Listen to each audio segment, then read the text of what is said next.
আসসালামু আলাইকুম বন্ধুরা। আজকে ভাজলাম মজাদার পপকর্ন ভাজা। আসুন আমি আপনাদের পপকর্ন ভাজা কিভাবে ভাজলাম দেখিয়ে দিই। বাজার থেকে আর টাকা খরচ করে পপকর্ন ভাজা কিনা লাগবে না, আপনারা নিজেরাই বাড়িতে এভাবে পপকর্ন ভেজে নিতে পারবেন। খুবই সুস্বাদু টেস্টি পপকর্ন ভাজা। প্রথমে চুলায় একটি কড়াই বসিয়ে দিয়ে একটু তেল দিয়ে দিলাম। এর ভিতরে 1 চিমটি লবণ, ছোট 1 বাটি পপকর্ন নিলাম। এবারে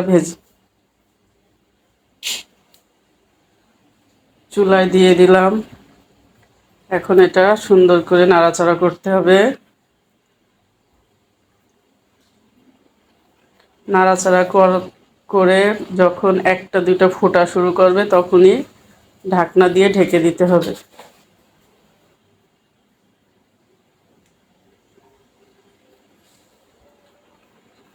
এই যে একটা দুটো ফোটা শুরু করছে, এখন এটাকে ঢাকনা দিয়ে ঢেকে দিতে হবে।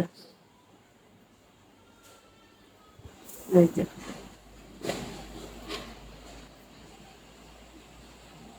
দেখুন ভিতরে কত সুন্দর করে পপকর্নগুলো ফুটছে।